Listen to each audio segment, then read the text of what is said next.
Sure. Hey. Welcome, everyone. You are in the Geek Out panel.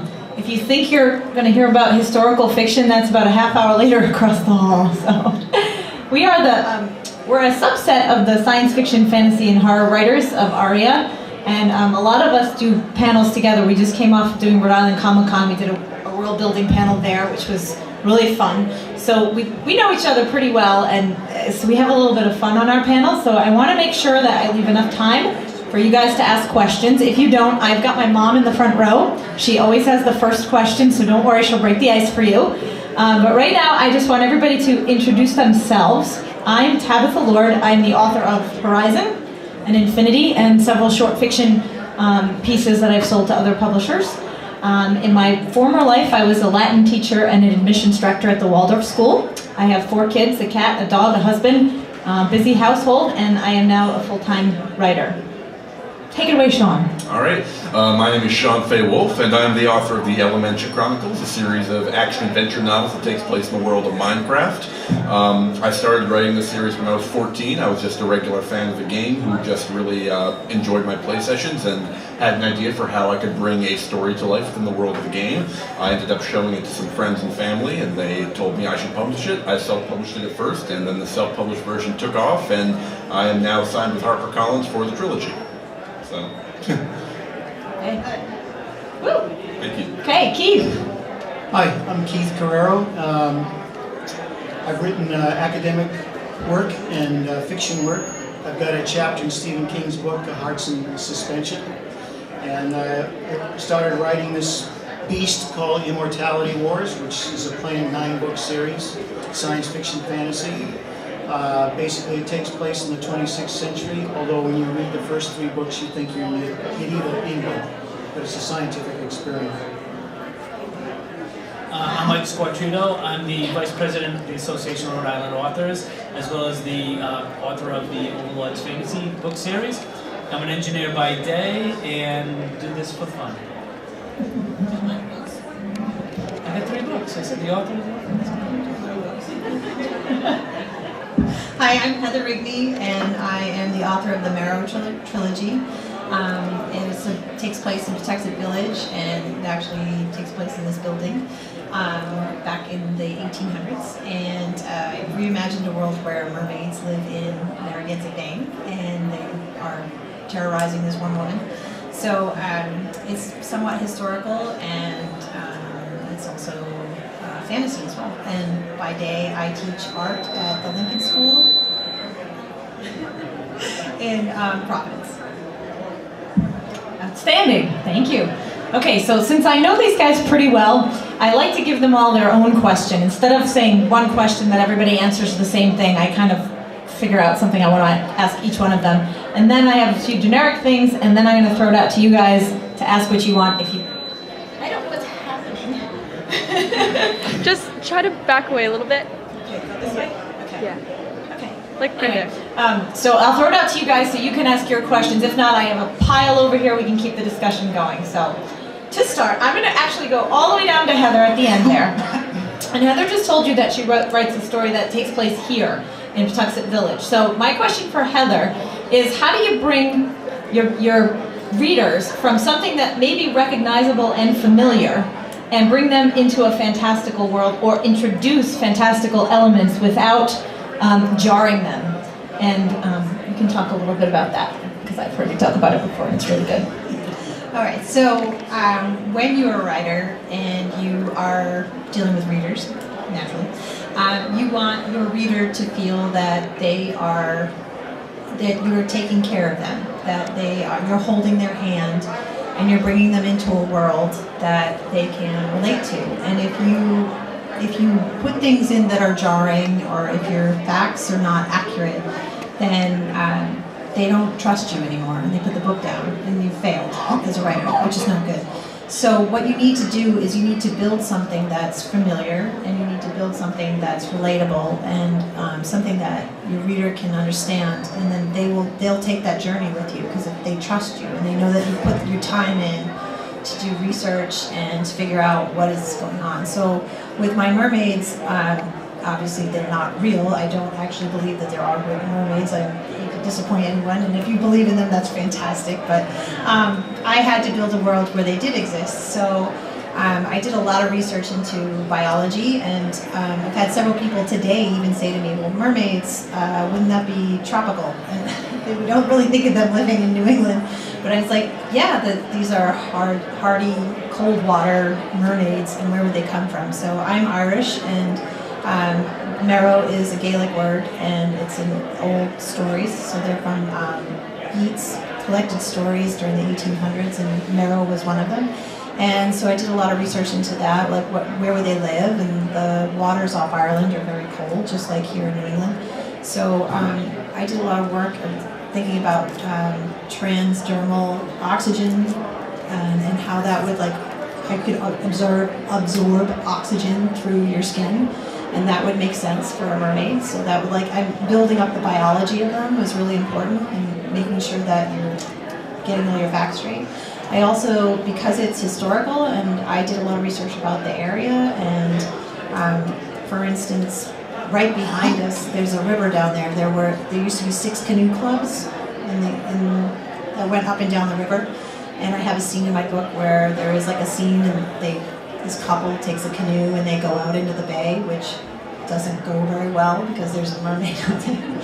So like all these things, like you need to build all these layers, and if you do that correctly, if you platform all these layers together, when your reader reads it, then they'll feel like, oh yeah, this is very familiar. And you need to use all your senses when you write. So it's like there's pictures in your head that you're developing. So everyone's movie that they see of the book is going to be different. But you need to put smells in, you need to put sounds in, touch, like all your 5 senses need to be properly represented when you write. The show don't tell, so if you're a writer, I'm sure you've heard this, the show don't tell is super important when you're developing a world. Thank you. Okay, Mike, moving on to something a little different. So Mike writes fantasy, and he's got his heroes on a quest, and they're going on a journey, and there are creatures that you have created. And I heard this question out of the audience at Rhode Island Comic Con, and I liked it so much, and I think you actually answered it. And it was about when you're working with a paradigm, or you're working with creatures that people know, elves, dwarves, such things as that we have a common history of. How closely should you keep your representation of it? And also, if you're going to create something new, how do you bring a new creature into a piece of work that, especially in high fantasy, where there's already such a baseline of knowledge for those readers, and do that authentically? What are your tricks? That's a very good question, Tabitha. Thank you. It wasn't mine, but I'll take credit for it. Basically, I think with fantasy, a lot of people have seen Lord of the Rings and The Hobbit and stuff like that, and we have elves and dwarves. You really don't want to stray too much away from characters and creatures that have existed in stories throughout the years. So in my story, I do have warriors that are human, but I also have elves, I have dwarves, I have dragons, and things like that. And I try to keep them in the same way that you would see them in like the Lord of the Rings or other fantasy stories. I think they need to be kept consistent. However, I have new characters. I have a race of beings called the Scythians, and these guys are like flip sides of human. They're 6.5 feet tall, 300-something pounds, a lot of hair, and their quest is to eradicate humanity, and they basically cut people's arms off, and before you die, they throw you in a fire for a sacrifice. They're really bad. But when you make your own characters, you can give them their own qualities. You know what they look like, they know what their tendencies are, what they do, how they act, and you bring those characters to life. And as long as you're consistent throughout your stories that with these characters, that way it becomes believable to the audience. So you can take creatures that exist already, like I said, elves and dwarves and dragons, keep them kind of consistent with stories that you've known, and then take your own characters and give them their own characteristics and attributes, and now they're yours, and you can use them throughout your stories. And I think that'll work, and people will believe that. Thank you. So Keith, I want to ask you a little bit about writing an epic hero. And I think that that all of our stories in this genre tend to have the hero, that you're following them on a quest, you're rooting for them, but how do you keep your hero authentic and fresh and relatable without becoming cliche? In this genre especially. Basically, I'm a musician. So when I create a story, I hear music. I hear a certain vibration that is... Certain vibrations, yes. sometimes epically painful, and sometimes epically harmonious. But in trying to get away from that duality, I try to find the rhythm and the pacing to the character and the characterization of that actor, shall we say, in an epic quest. And they all fall and fail on hubris. And they get caught up in that hubris. And the particular tale I'm working on is like 4 major epic characters. And each one has their strengths. Each one has a terrible falseness about their perception of life. And they go through that, and you see what happens as the story progresses. But in writing this story, again, I'm hearing music playing, so I came up, I'll give you an example. So to describe this story, this is what I came up with. The end of suffering, the demise of death, life unchained, time conquered, the elixir of life found, the jewel of forever in the palm of life's grasp. So now I want to be able to find a character that can fit in with that in terms of that harmony or disharmony that I'm discovering. So when I created Paul Warren, he's in his early 20s, he's a fighter he's renowned for close combat fighting and for using a sword. I felt that music was in him towards trying to prevent an evil from happening in his land. And so what happens is he wakes up from a battle and he cannot remember who he is. It starts coming back to him, but in the process of doing so, what he has lost is both his false sense of pride and his desire for fame. He can't remember that's what he did, so he's essentially starting with a tabula rasa. So as that developed, as that characterization developed, more and more and more, it started interacting with another gentleman who came in. His name's John Savage, who's about 7 feet tall, and I wanted them to kill one another off. And what happened to me was they both looked at me and they said, "This isn't going to fucking happen." And so it didn't happen. I said, "Okay." So the minute they started talking back to me, despite my storyboarding and despite the music I'm hearing, these people started to have their own rhythm, their own pacing, their own sense of self that I think made it possible for me to create these worlds. All right, Sean. So Sean is unique in our group in that he's working out of a platform that already exists, right? It's a video game or... Yeah. It's Minecraft, and many people play this game or interact with this world, so there are established rules and such that will be familiar to readers. So I like Sean to talk about how, working within a world that already exists, where do you adhere to the rules that are established so that your readers feel that you're honoring the world that they recognize and are comfortable with, and where do you take that more expansively? Where do you take it beyond what already exists, and how do you make those decisions? All right, well, I have a long answer and a short answer to that. The short answer to it is that, essentially wherever I need to change something in order to make the idea of what's happening more interesting.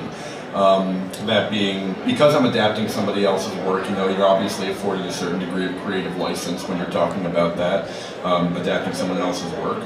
And so I can, while I still have to have the fundamentals of the experience be unchanged, I can make certain changes.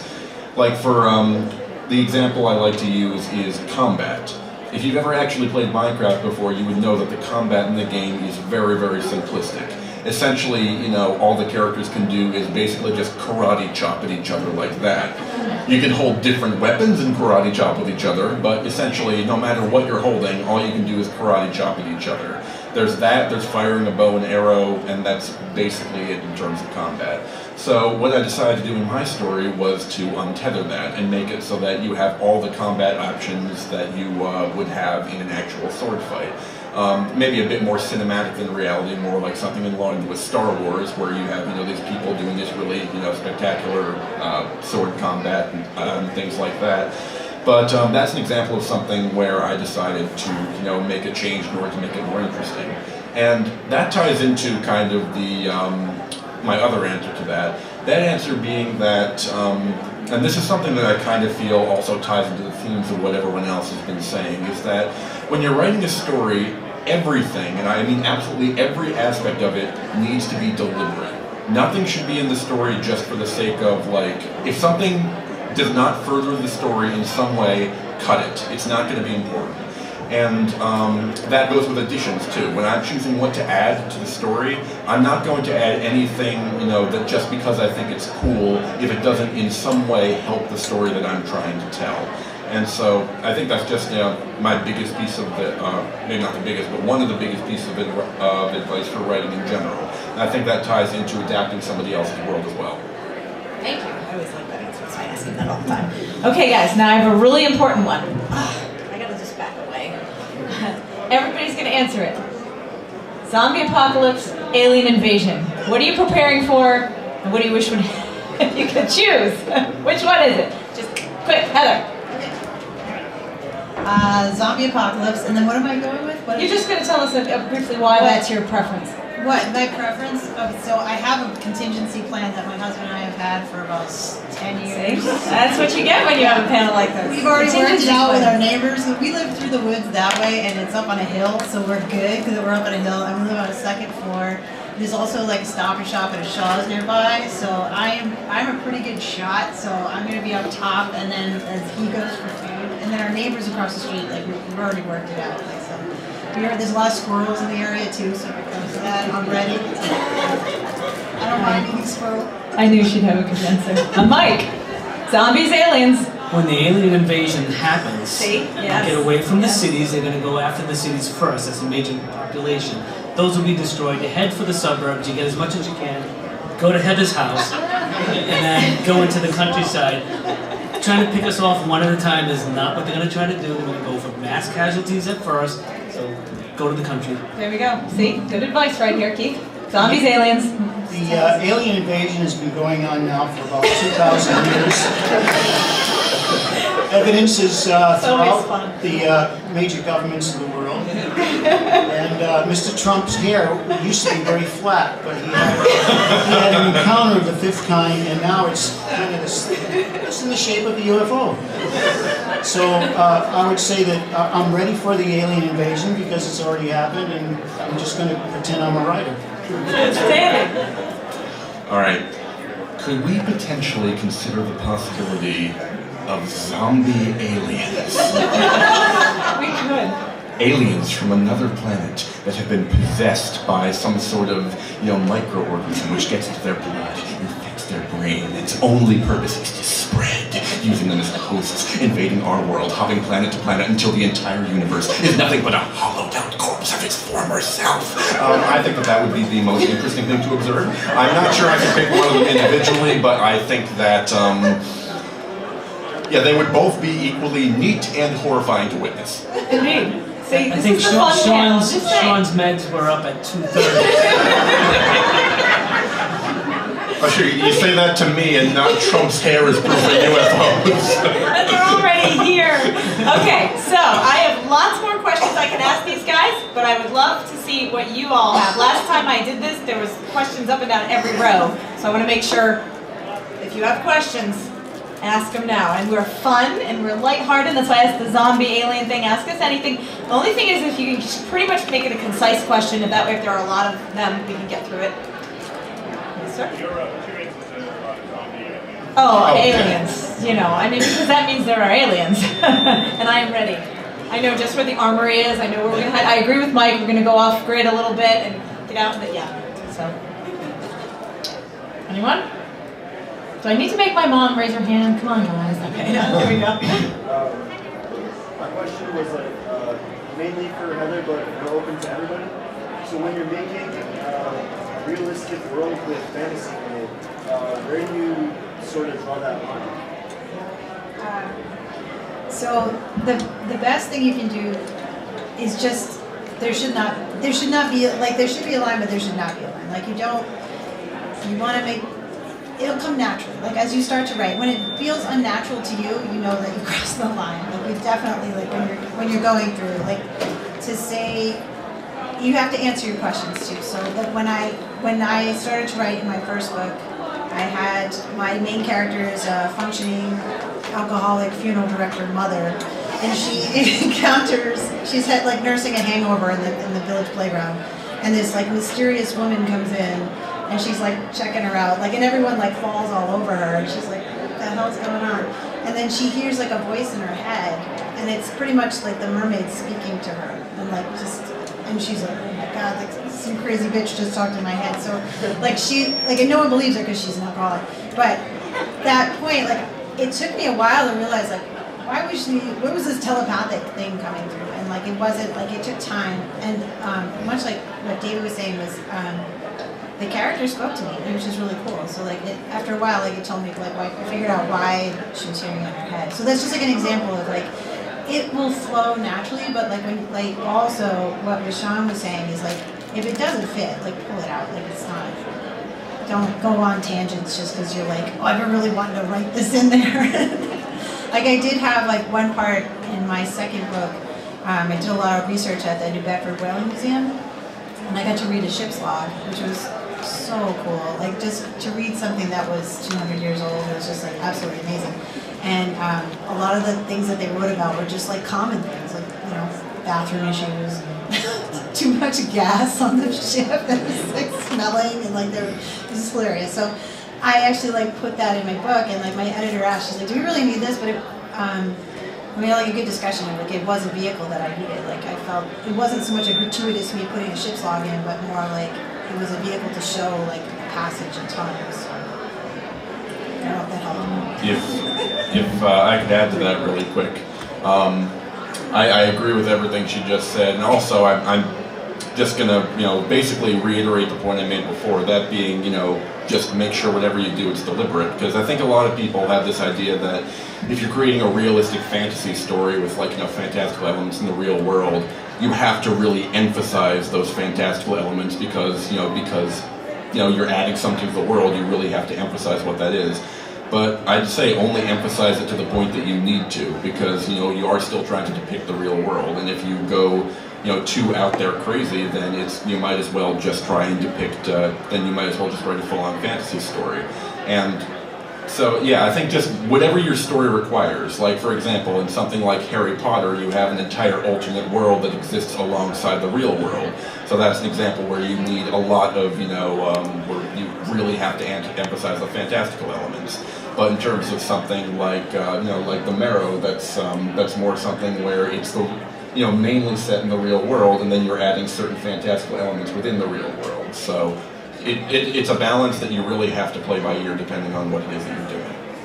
And if I can add to that too, when you I write epic fantasy, so you have to realize that elves and dwarves and warriors and dragons exist in this world. So the reader's going to buy that already.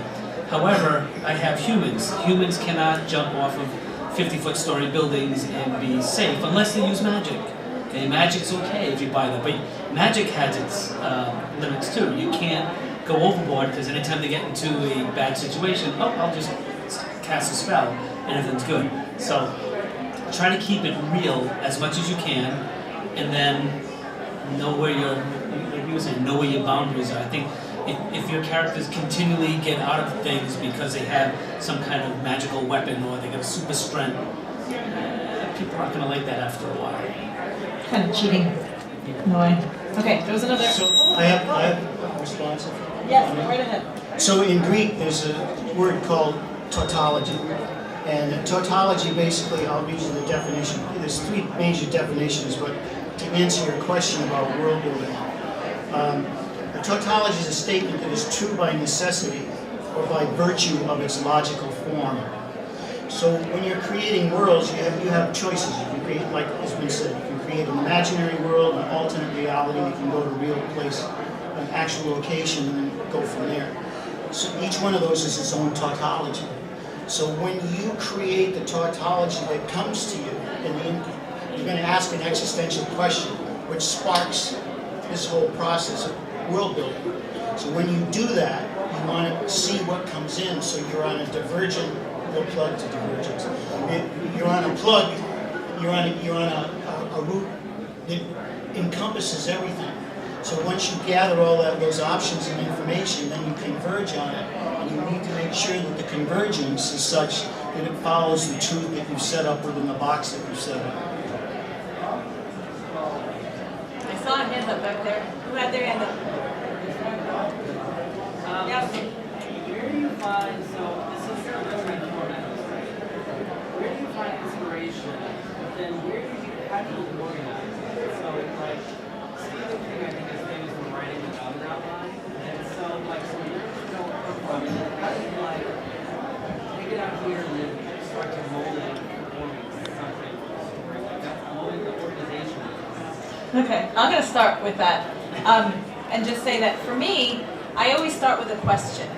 You know, when I'm thinking about, even if it's a world, like I started with a question in my Horizon book, what if on a distant world some of the people evolved differently and they could do things that their neighbors couldn't? How would that impact the fabric of that society? What would it do?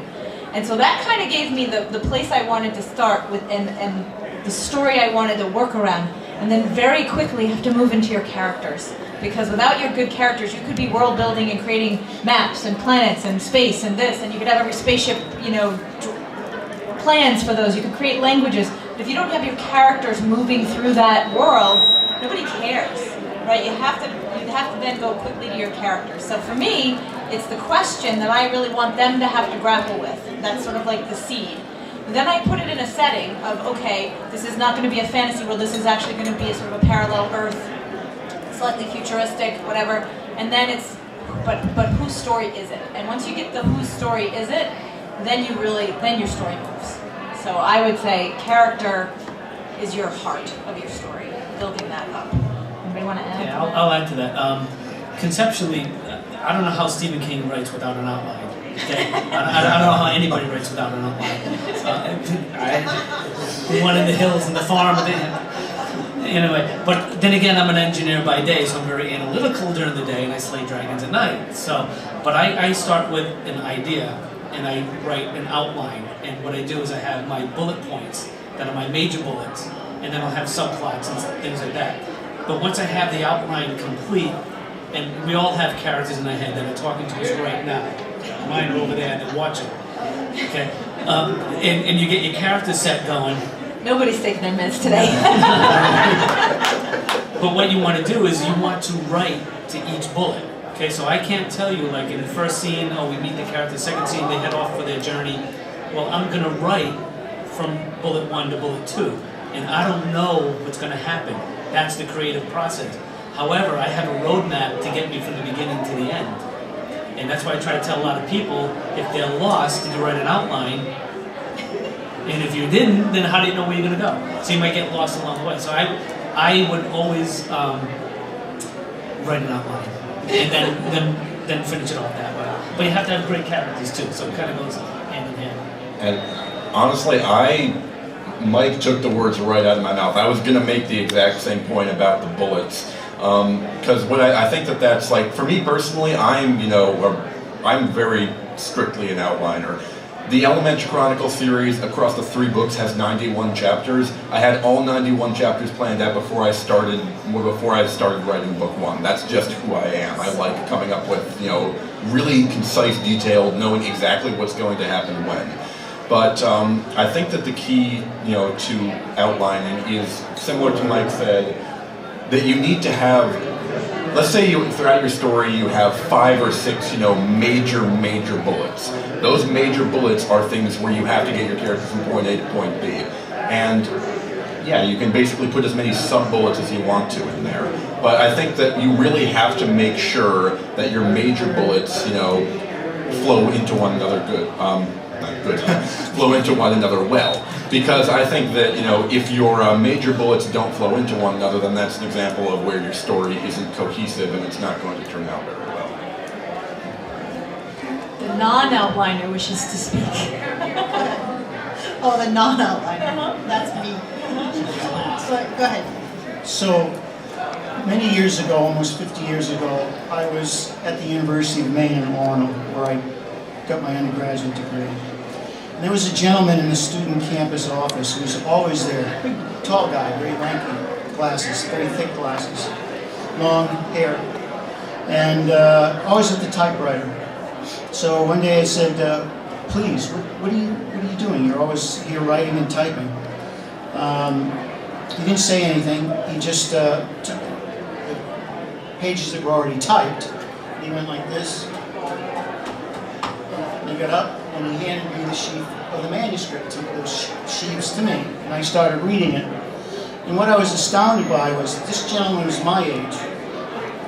And this is what I noticed. His capacity for ideation was extraordinary. He had a full plot, full thing going. The characterizations were beautiful. The diction was amazing.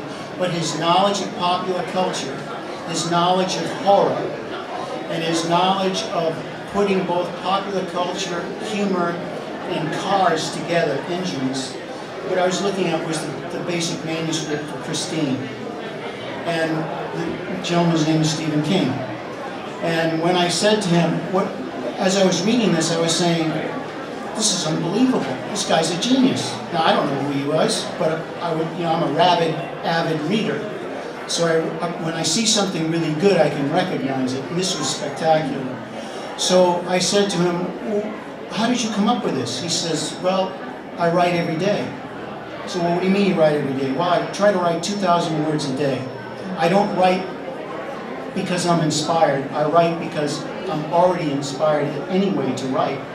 So he said, inside 10 days, how many words do you have? So I said, well, this is true, do you plot this out or not? He goes, no. But here you have a Mozart, you have a Beethoven, you might even have an Ace Ventura here. And what he knows is he's bringing all of this together, and he has this incredible sense of focus that he can pull this all together the way he does. And with that discipline, it's the discipline in and of itself that helps him, I think, pull that all together. So there's I think up here we're all anal, and we have to have that outline, and the outlines do help. But sometimes you have people that are just extraordinarily gifted that already have that material together, and it just pours out of them. I don't even want to go after that. I don't have an outline, like I don't. So we've had this discussion. There's planners and there's pantsers. Pantsers are the people that go by the seat of their pants. That I'm a pantser, so I don't go by an outline. I don't have an outcome. I'm a painter as well, and I think that's why. Don't get me wrong. I am a perfectionist, unbelievable. I am super neat freak. Everything has to be just so in my life, mostly because I'm a spaz. So if I have order, it keeps me focused. So when I write and when I paint, I don't know where I'm going, but I know I'm going to get there, and I know I need to allow for that to just happen. I need to allow it to happen, and I think knowing I've read. If you haven't read On Writing by Stephen King, it's life changing. It's unbelievable, and he spoke about what David was speaking about. The writing every day is super important. That discipline, so it becomes natural. And even I noticed in my third book, I would sit down and write, and I would plan on writing 2,000 or 3,000 words a day to get it done. And I kind of had an idea of where I was going. I would just go and do it.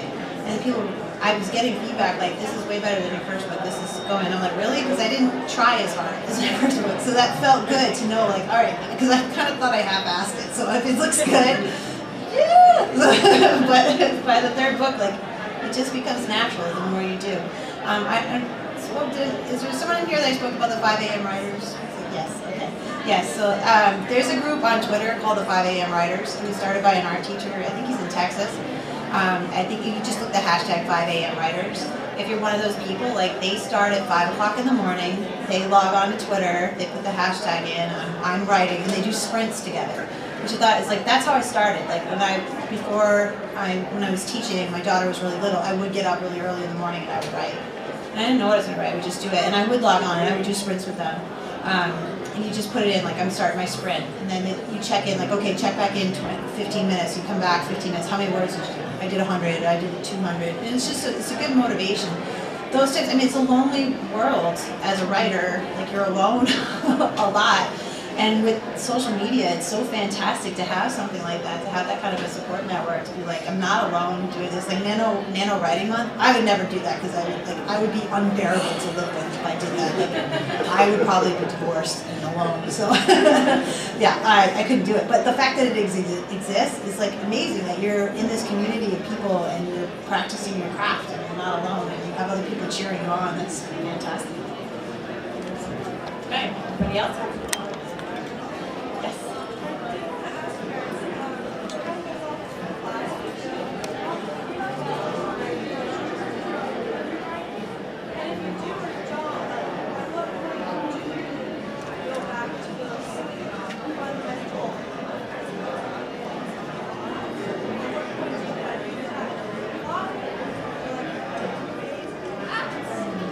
The hero's journey? Yeah. Okay. Yeah, I think like we all had this discussion before, which is really good. So the hero's journey, the Joseph Campbell hero's journey. Yeah. I don't know about you, but like we've all talked about how like we are all Star Wars nerds and like all like I mean my book, like even my second book is like my Empire Strikes Back. Like it was going to be miserable. I was going to put my characters through hell. Everyone wanted my readers to hate me. Like I remember being 8 years old in the theater and being like, what? I'm going to wait 2 years to find out what happens to Luke? Oh my God. Like I wanted to emote that. Like so following that art, like I definitely like my main character is a Skywalker. Just the whole going through the journey, finding things. Like that for me is super important. So I mean I think we're all like that. Yeah, I actually have, I got 3 books, and I got my 4th book I'm working on now, and my main character is basically a Luke Skywalker. He's a 20-year-old righteous warrior, and it's his journey, but he starts off, he's the best fighter at the Fighters Guild, and without giving too much away, by the end of these 4 books, he's going to be the main person. So, as you can tell, it's his journey, but there's also a goal that the whole group is trying to get. So you want to keep that arc going for the storyline, but you also don't want to forget that this is going to be the person that people are going to rally behind, and the reader's going to want to hope he wins. So you have to keep that in mind when you're writing the story. So I think the hero's journey is very important because if everybody gets killed at the end, then well, it's not so much fun. So you kind of want to have a hero at the end of the day.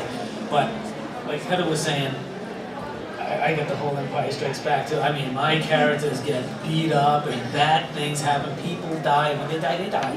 They don't come back. There's no magic that brings them back. There's no magic. So I try to keep it real in the fantasy realm, but you have to have a hero. You have to have someone to rally with. I think one thing about writing a hero too is I started this with the question about the hero because I like talking about this and I like asking the question, who is it that stands and fights and who turns away? Who are the people that join the rebellion and who are just that are ordinary people and that they're just I just read a quote that's like a hero is just a person who was brave 5 minutes longer.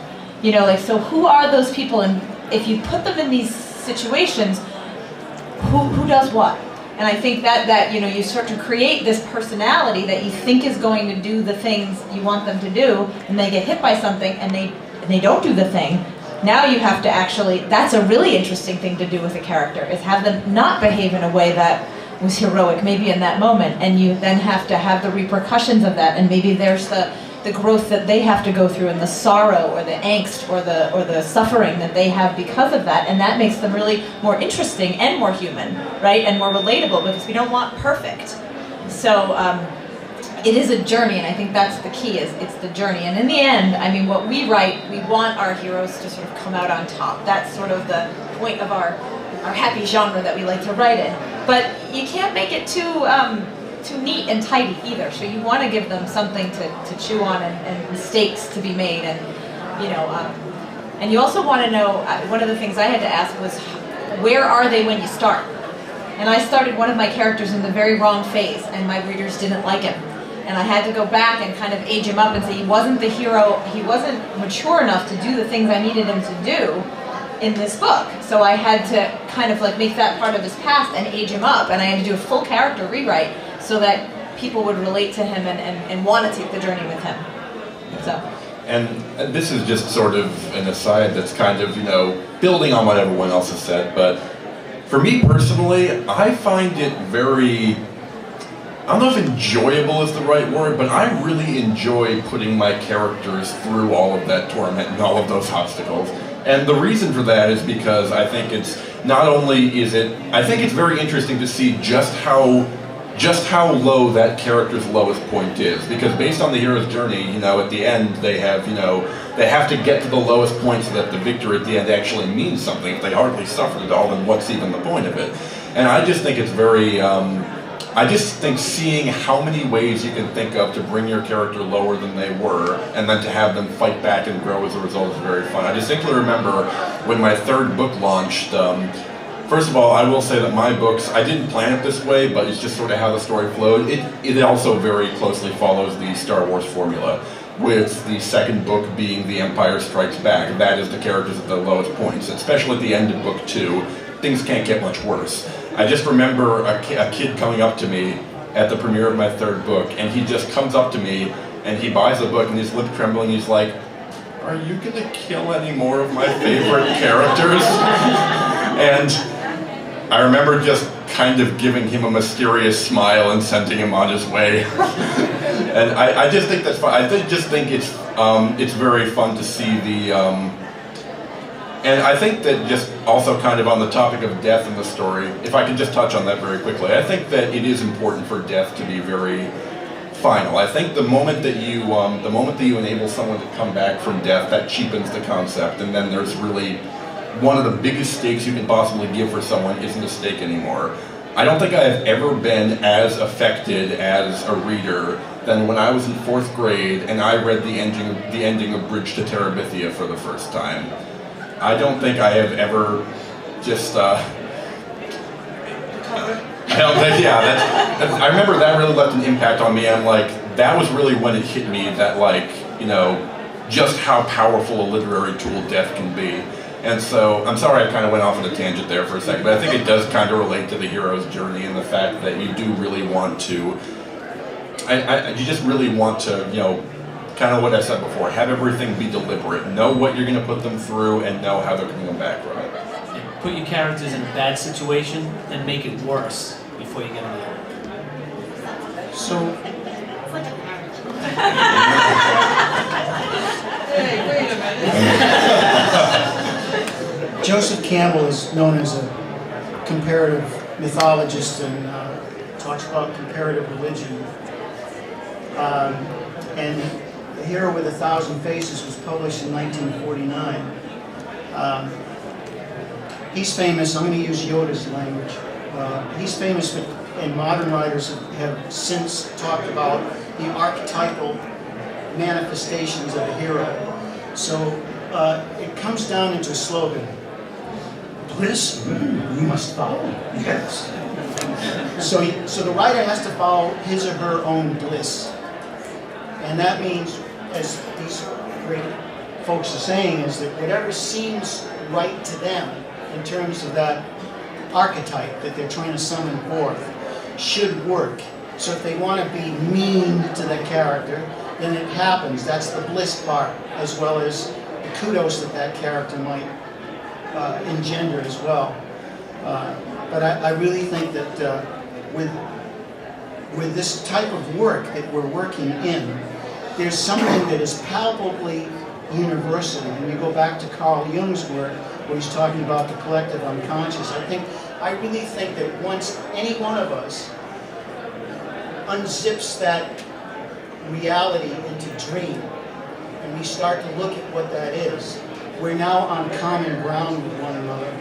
And then if you're a good storyteller, you just start summoning those facets together and bang, now you've got that journey going.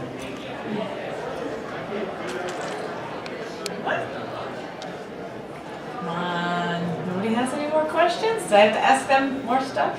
We have a few more minutes. Okay.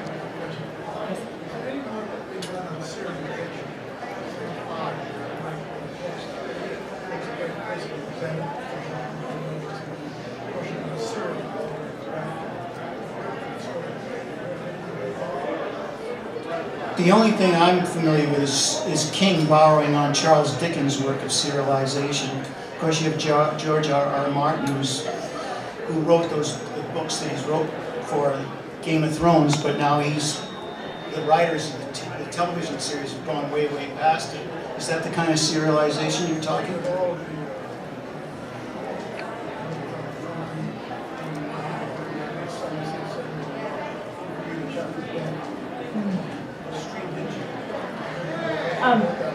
Wattpad, you can read chapters at a time, and writers can upload. I don't know if you're familiar with the platform Wattpad, but it's a writer platform, and you can upload your work into it, and you can do it chapter by chapter, and gradually you're building. So it's really raw. You can put in stuff; doesn't have to be super edited, and it's sort of understood on this platform that you're reading. You could be reading someone's Wattpad, WATTPAD, and so as a writer, it's kind of a fun platform to play with because you can just keep throwing up a chapter at a time, and you're building an audience of readers who are interactive with, can interact and have something to say about it.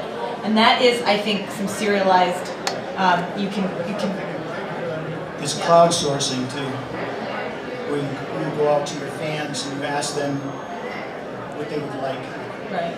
But this is an actual, like it's a platform that you can use, and you can either read that way or you can write that way, which is sort of fun, and it's I was on a self-publishing panel, I don't know, at Writer's Digest this last summer, and we had a guy that was one of the Wattpad stars, and so he writes his fiction on Wattpad, and he talked about it being a real equalizer, because even if you're independently publishing your work now, it costs money to do it, and so the more money you have to put into it, the better product you're going to come out with, the more you're going to be able to sell.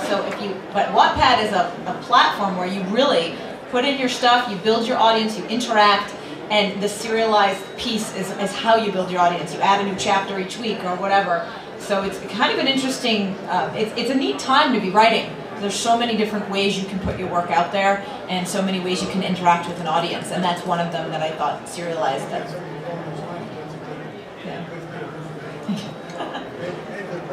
Okay, excellent. I'm so glad. Anybody else? I see. Yeah.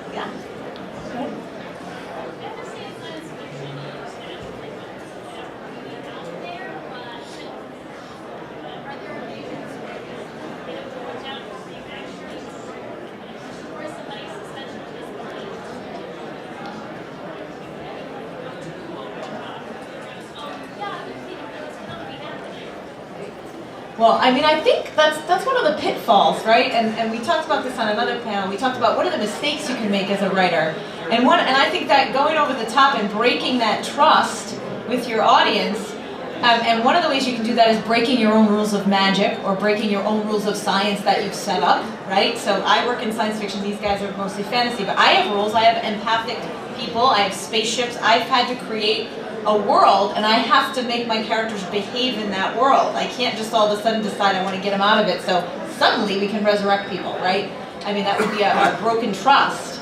So rules of knowing what your rules are of either your magic or your world or your characters or your creatures is one way you can avoid that pitfall of breaking that wall and making your readers upset and pulling them out of the story. We know when it happens. When you get pulled out of a story, you're like, crap, that was jarring. I didn't like that. And so as a writer, you sort of do everything in your power not to let that happen.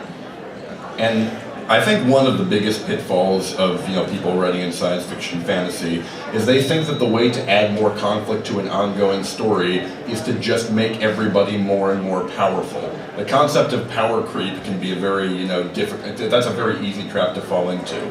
One of the biggest examples, it might seem weird to bring this up, but when I was growing up, I watched the anime Dragon Ball Z a lot. And that is in that show you have people with these, these martial arts powers, and then they can shoot energy blasts and things like that. But it was, you know, he had a lot of cool action in there, but the thing is, eventually it got boring, because, for me at least, because they just kept on making the heroes and the bad guys more and more powerful. It's just, oh, there's a more powerful bad guy we have to defeat. We better become more powerful so we can beat him. Oh, but now there's a more powerful bad guy, we get a bit more powerful. Then eventually you get to the point where it's, you know, just like really, really out there. And I think it's a lot more interesting to have conflicts in a fantasy and science fiction series come the same place you have conflicts in other places, which is through characters, which is through flaws, which is through having the characters interact with each other in different ways. Don't just have it be always looking for, you know, I guess, don't keep trying to top yourself in terms of coming up with more ridiculous threats for the bad guys to face. Have the threats be from more internal places rather than more external places, I guess. The same as any other story. It's easy to, you know, get carried away in fantasy because you can create anything, but just don't lose the core fundamentals of writing a good story just because you're in a world where you can create anything. And we have to wrap it up, but quick.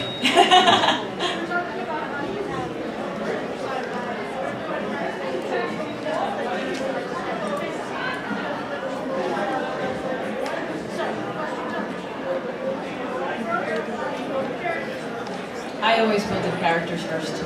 Yeah, I would say you have your characters, and then you make your world around the characters and the story around the characters, and the rules will come with that. Yeah. I would personally argue that I would argue that you can, you know, come up with either of them first. That's just my opinion, but I think that your characters should always be the focus. I think regardless of which order you come up with them, I think that your characters always need to take center stage. Thank you.